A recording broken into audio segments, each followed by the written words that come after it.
e nós vamos recebê-lo. Hoje ele está com a sua esposa, a Yara. Onde está a Yara? A Yara está lá ao fundo. Eles estão sentados separados, mas né, não tem problema não, é porque ele vai pregar, então ele já veio para frente. Amém, irmão? E está lá também a Laura, a filhota do Marcos e da Yara, que está ali abrilhantando a nossa casa esses dias. E estou muito feliz de poder conhecer essa família. Falo família porque o Marcos já conhecia, né? Agora está com a família aqui, é muito bom esse tempo. Vamos aplaudir o Senhor pela vida do Marcos? Marquinhos, fica à vontade. Esses dias eu estava pregando lá na igreja dele, lá na Suécia. E hoje ele vai nos dar a honra de ministrar a palavra aqui. Ele fez isso muito aqui nas nossas vigílias. E vamos ouvi-lo nesse momento.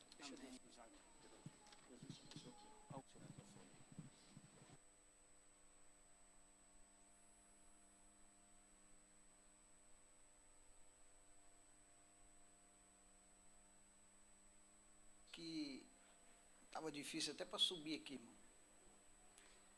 Valorize isso que vocês têm aqui. Porque nem todo mundo tem o que vocês têm. Está muito forte isso aqui, irmão. Muito forte esse ambiente. Eu estava ali e não dá para conter as lágrimas. Porque o poder de Deus é real aqui.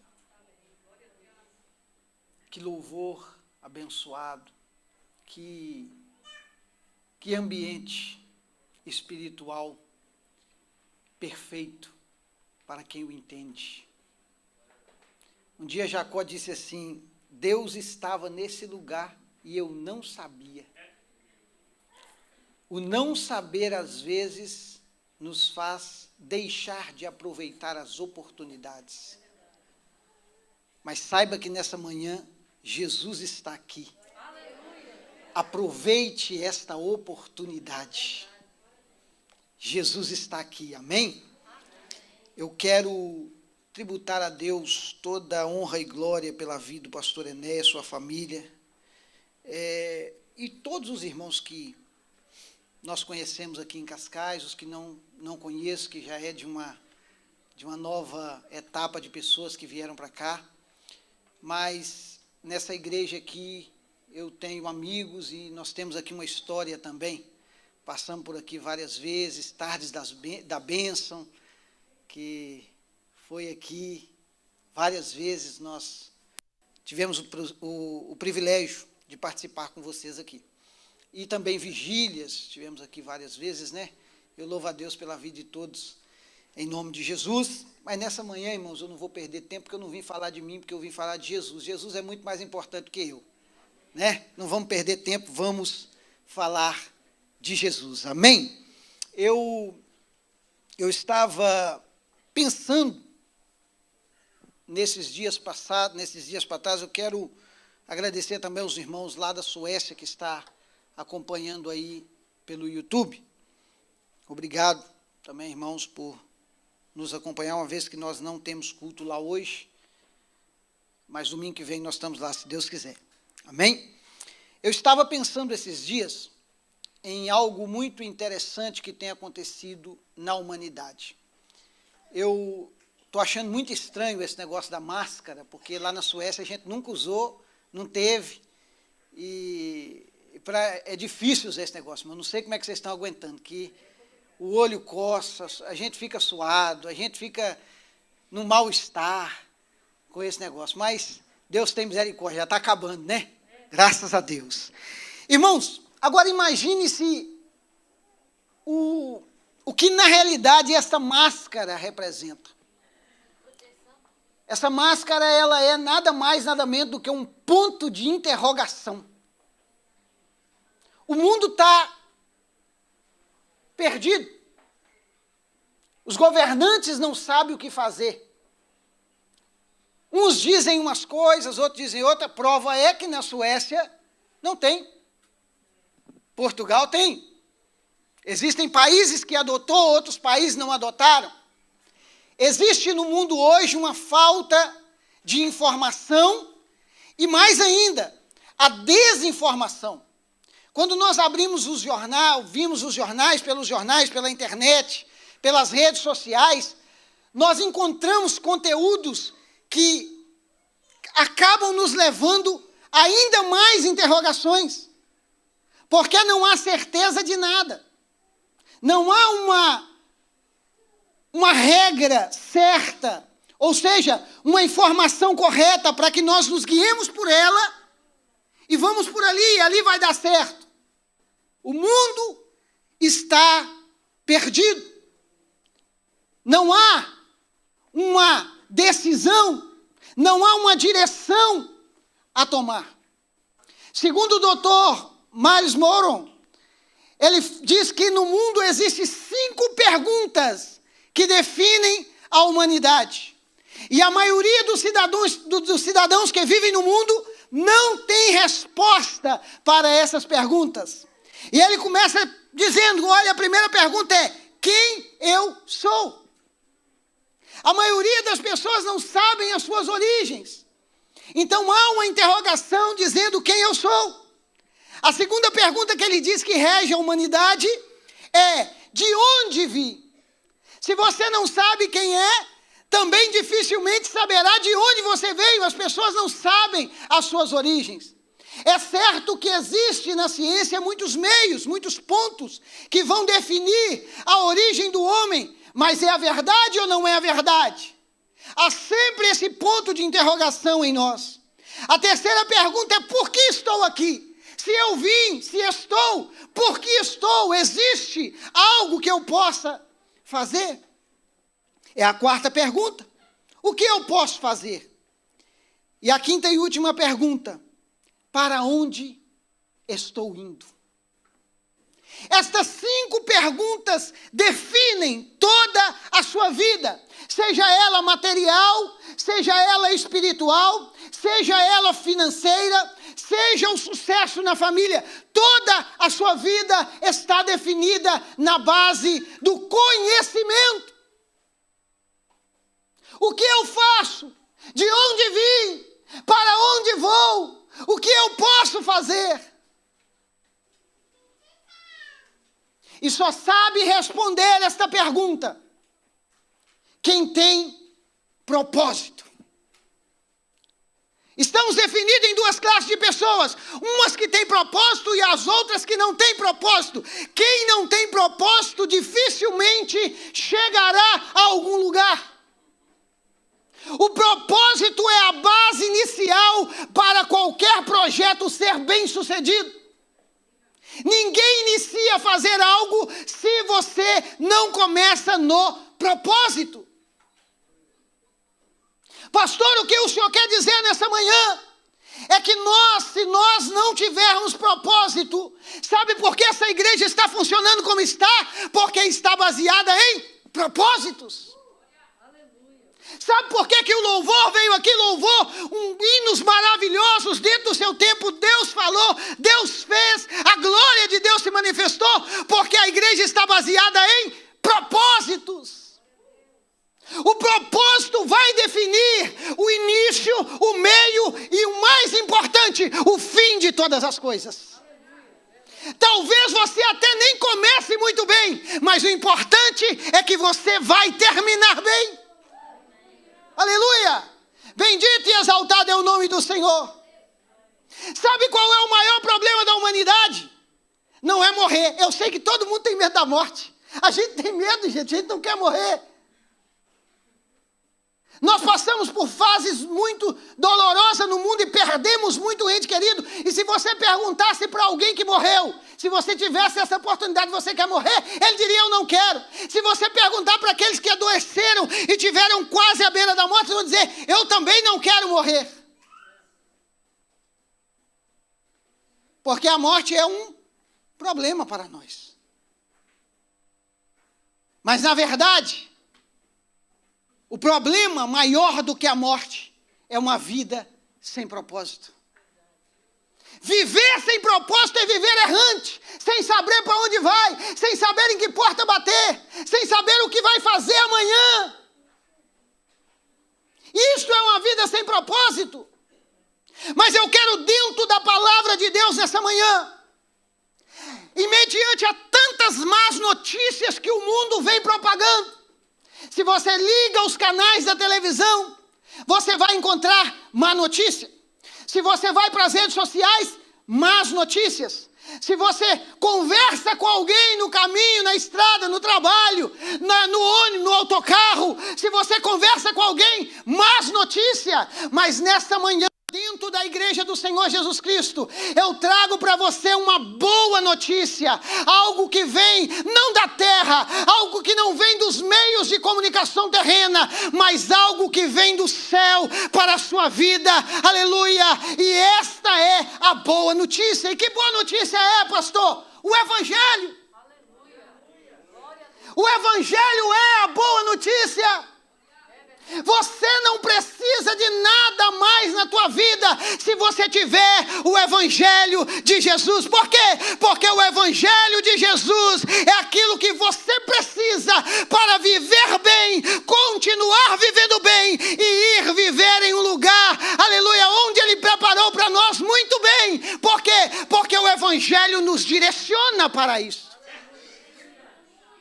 O Evangelho, a palavra Evangelho, a raiz da palavra Evangelho é boa notícia. Então, se você precisa de uma boa notícia dessa manhã, eu tenho para você o Evangelho de Jesus. Ele é a boa notícia que você precisa. Talvez você entrou aqui nessa manhã e você está meio que sem saber o que vai fazer da tua vida ao sair daqui. Algumas pessoas, mediante a crise internacional, mundial, muitas pessoas perderam seus trabalhos, têm família e não tem como sustentar a família, e aí você ficou meio que perdido. É um momento de decisão, é um momento complicado, mas eu tenho uma palavra de Deus para você nessa manhã. O Evangelho de Jesus, ele te dá direção para você chegar aonde você precisa chegar.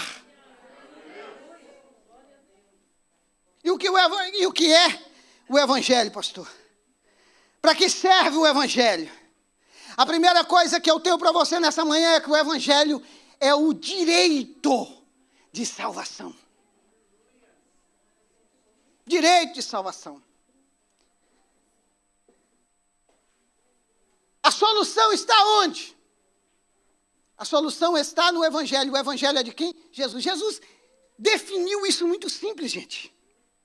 João capítulo 14, versículo 6. Primeiro texto. Aleluia. Pode colocar, irmã, se puder, por favor. João capítulo 14, versículo 6.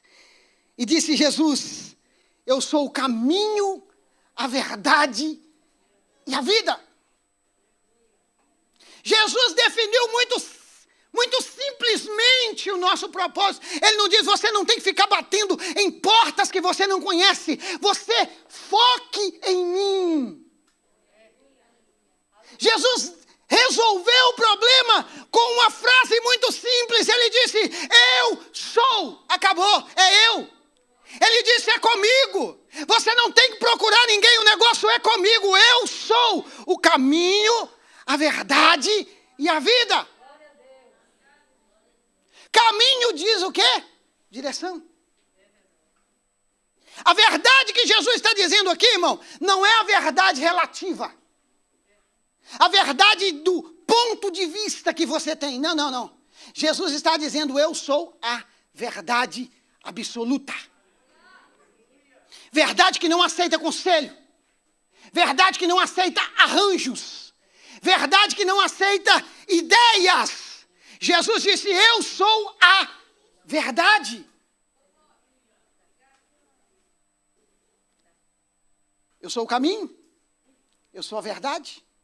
E eu sou a vida. Não é isso que você tem medo de morte? Se você tem medo de morte, irmão, então você tem que ir para Jesus, porque Ele é a vida. A solução para o problema que nós estamos enfrentando no mundo é Jesus. O Evangelho, as boas notícias. Jesus é o caminho, a verdade e a vida. Hebreus capítulo 2. Versículo 3.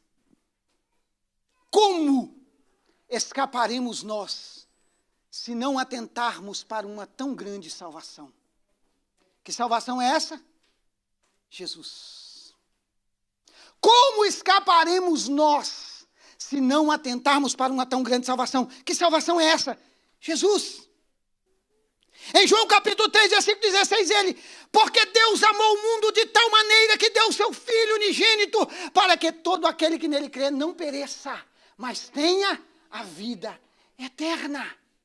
O propósito da igreja está baseada no Evangelho. Se nós tivermos o Evangelho de Jesus como base principal na nossa vida, nós viveremos no mundo, mas não participaremos das aflições do mundo. Oh, aleluia, podemos até passar pelo problema, mas nós teremos uma mente ligada em Deus para entender, ainda que este mundo passe, as palavras do Senhor permanecerá para sempre.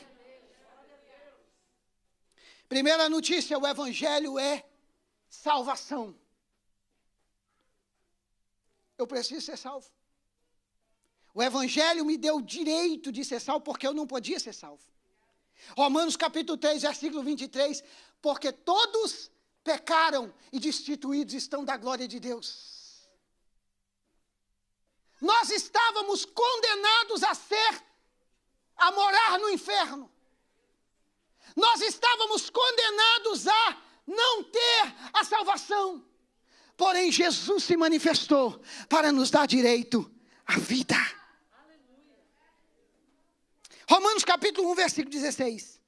Porque eu não me avergonho do Evangelho de Cristo. Que Evangelho é esse? Que Evangelho é esse? O Evangelho de Cristo é o poder de Deus para a salvação de todo aquele que nele crê. Não confunda. O direito de ser salvo não quer dizer que não tenha condições. Ser salvo, aceitar a Jesus, existem condições para que nós alcancemos a salvação. Deus não dá nada de mão beijada para ninguém. Se alguém falou isso para você, é mentira. Deus não dá nada de mão beijada para ninguém. Existe tudo, em tudo existe uma condição. Deus falou com Abraão assim: Abraão, eu vou te abençoar e vou te dar tudo que você quiser. Vou abençoar a tua casa, a tua família, a tua parentela. Você será bendito na cidade, no campo. Será bendito o fruto da tua casa, o fruto do teu ventre, o fruto da tua amassadeira. Mas Abraão, eu preciso que você faça uma coisa de todas essas que eu te dei para fazer. Ande na minha presença e ser perfeito. Há uma condição para ser salvo, irmãos. E qual é a condição? Crê. Crê. Eu não me avergonho, Paulo está dizendo, porque eu não me avergonho do Evangelho de Cristo, que é o poder de Deus para a salvação de todo aquele que nele crê. Se eu crer, eu serei salvo. Essa é a condição para nós. Efésios capítulo 2, versículo 8, porque pela graça sois salvo. Isso não vem de vós. Eu não posso bater a mão no peito e dizer, eu sou salvo, porque eu fiz por onde merecer. Não é mérito nosso. A graça, favor não merecido. Eu não tinha direito. Eu não tinha o direito, mas o amor dele foi tão grande. Ele pagou um preço tão alto e agora eu posso dizer, eu sou salvo. Nós precisamos da graça de Deus nesse momento. O que o Evangelho é? O Evangelho é o direito. Mas ter direito não quer dizer que vai acontecer, irmão. Todo mundo tem direito de entrar na igreja, porque ali tem uma porta, não é isso? A porta aberta significa o direito de entrada. Mas se a pessoa não tomar uma decisão de entrar pela porta, ela vai continuar do lado de fora. O Evangelho é direito de salvação, mas você precisa tomar uma decisão. Para você ser salvo, é preciso decidir. Todo mundo tem um livre-arbítrio. Você é o dono da sua decisão. Ninguém pode tomar a decisão que você irá tomar, não pode ser definida por ninguém. Você é a única pessoa com direito de definir o que você faz ou não da sua vida. Salvação é o direito. Não tínhamos esse direito, mas Jesus nos dá o direito.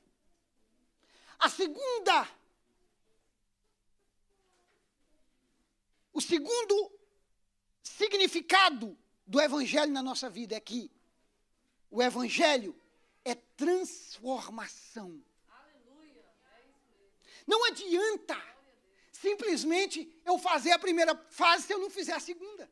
É um processo. Eu estava fazendo uma visita guiada aqui, com o Wilton aqui pela igreja. E cada lugar tem uma sala de criança, uma sala de jovens. Depois tem aqui a fase dos estudos que os irmãos estão passando. Achei, né? Lindo isto. Fases. Por quê? Porque ninguém nasce sabendo tudo. Mas você não é obrigado a morrer sem saber nada. É processo. Passou pelo processo da aprendizagem. Primeiro módulo, segundo módulo, terceiro módulo. O Evangelho é exatamente isso na nossa vida. São módulos que eu preciso cumprir para poder alcançar o propósito da salvação na minha vida. Então, eu tive o direito, alcancei o direito, mas agora eu preciso passar pela transformação. E aonde é que essa transformação acontece? Romanos capítulo 12, versículo 2. Não se moldem aos padrões deste mundo. Não se moldem os padrões desse mundo, mas transformem-se. Eu sei que nas versões anteriores que nós líamos, quando a gente não lê muito bem, dá um outro entender, parece que o Evangelho vai transformar. Não é o Evangelho que vai transformar, é você que vai se transformar. Pela renovação da sua mente.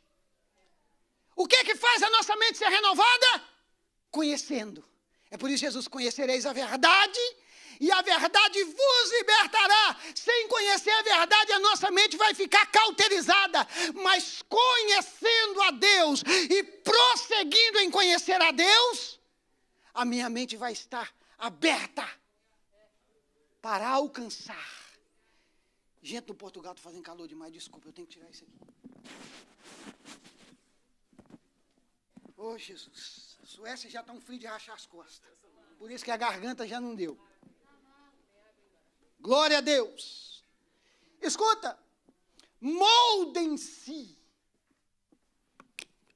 Não se moldem, desculpe, aos padrões desse mundo. Não se moldem aos padrões desse mundo. Mas transformem-se pela renovação. É eu e você. É eu e você. Quando o oleiro estava fazendo a obra nas mãos, o vaso que ele fazia se quebrou. Não foi o oleiro que quebrou o vaso se quebrou na mão do oleiro. E aí o oleiro fez o quê? Outro vaso, conforme o que bem lhe pareceu. Eu tenho que começar a transformação para eu viver uma vida caminhando para a salvação. A transformação começa no meu interior. Eu quebrei-me porque a mim não me pareceu que estava bem. Então eu quebrei-me e dei a oportunidade ao oleiro de construir-me novamente de acordo com aquilo e o propósito que ele tinha na minha vida. A transformação através do Evangelho começa com a nossa decisão de deixar a velha vida, de esquecer o que passou, de viver em novidade de vida. Não é maquiado na vida, é novidade de vida. Não dá para olhar em algo que está velho, pintado e dizer que é novo. O Wilton vem de casa, ele sabe muito bem o que é uma casa reformada e o que é uma casa nova. Você pode passar tinta, você pode trocar o chão, você pode fazer o que for, mas a estrutura é velha. Só que quando Deus transforma a nossa vida, para nós termos uma vida com direito à salvação, nós precisamos transformar a nossa estrutura. E transformar é quebrar e fazer de novo. Não dá para maquiar. Tem que refazer. Não dá para olhar para alguém que se diz cidadão do céu, que tem o direito de salvação, e ver nele a velha vida. Não dá. Olha o que diz 2 Coríntios capítulo 13, versículo 18. Mas todos nós que com face descoberta contemplamos, como por meio de um material espelhado, ou seja, um espelho, a glória do Senhor conforme a sua imagem, estamos sendo transformados de glória em glória crescente. Transformados com a glória na mesma imagem que vem do Senhor, que é o Espírito. O apóstolo é fiel ao ministério. Escuta, gente, nós que fomos transformados por Jesus, nós parecemos com Ele. Nós andamos como Ele andou. Nós falamos como Ele falou. Nós temos atitudes como Jesus tinha as suas atitudes.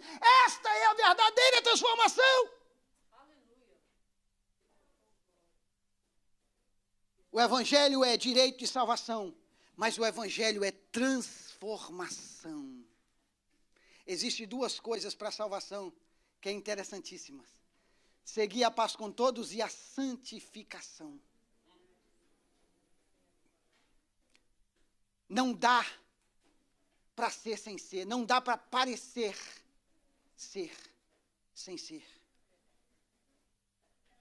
Não dá para olhar e dizer assim, mas não é. No Evangelho você é ou você não é. Ou você assume a identidade para ser salvo, ou você está perdendo tempo.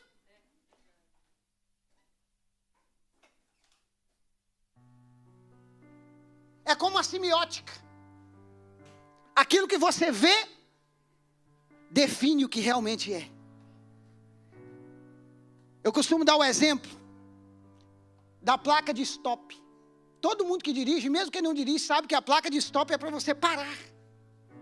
A placa de stop é vermelho, fundo vermelho, listas brancas e no fundo está escrito em branco. Se você for para qualquer lugar do mundo, se estiver escrito em chinês, em japonês, árabe, qualquer língua, mesmo que não for a sua língua, que você olhar para uma placa de stop, você vai parar. Por quê? Porque a imagem transmite aquilo que é. Deixa eu te dizer uma coisa. Quando nós somos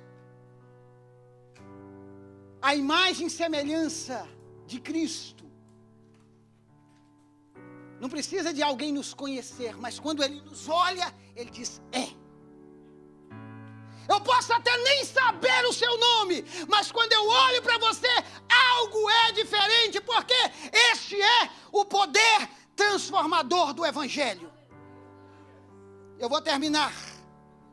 O Evangelho, além de ser o direito de salvação, o Evangelho é transformação, mas em terceiro lugar, o Evangelho é a certeza da salvação. Uma coisa é ter direito, outra coisa é se transformar e outra coisa é ter certeza. Quando é que eu tenho certeza da minha salvação? Porque eu sei que às vezes fica essa interrogação na nossa vida. Será? Realmente é? Realmente sou? Quando é que eu tenho certeza da minha salvação? Quando a morte física não é mais um medo para mim. Quando nós entendemos que a morte física não é um medo para nós, aí você pode crer, meu irmão. Paulo estava com a guilhotina no pescoço. E ele dizia assim, eu combati o bom combate. Acabei a carreira e guardei a fé. Sabe o que Paulo está dizendo? Agora eu tenho certeza da salvação. Não importa se eu morrer agora, eu vou partir com Cristo. Paulo diz assim, olha, para mim, o viver é Cristo. E o morrer é lucro.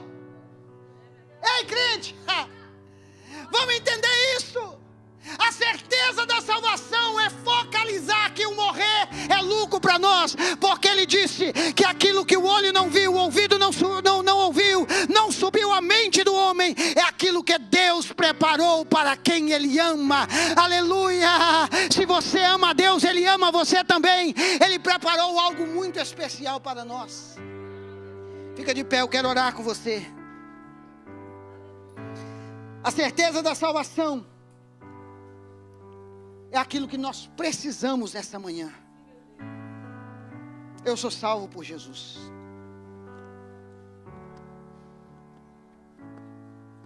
Eu sou salvo por Jesus. Você pode bater no peito e dizer isso: eu sou salvo por Jesus. Ele me deu o direito a essa salvação. Se nessa manhã você não tem essa certeza, eu te convido a ser participante dessa certeza juntamente conosco.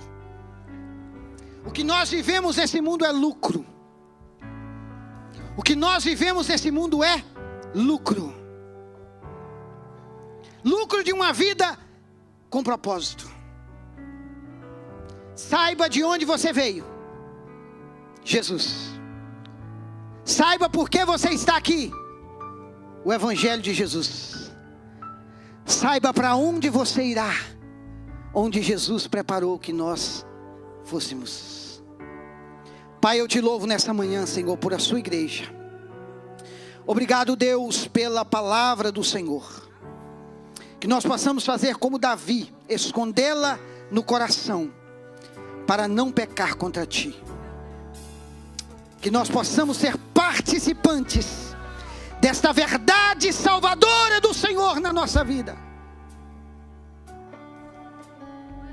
Obrigado, Deus. Obrigado, Senhor. Eu termino com João 5,13.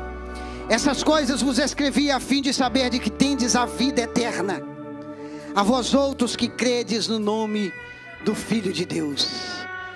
Nós iremos morar no céu, irmão. Isso aqui é só passageiro. Isso aqui é só passageiro. Nós vamos morar na glória com o Senhor. Que Deus abençoe a sua vida nessa manhã, em nome de Jesus. Eu quero viver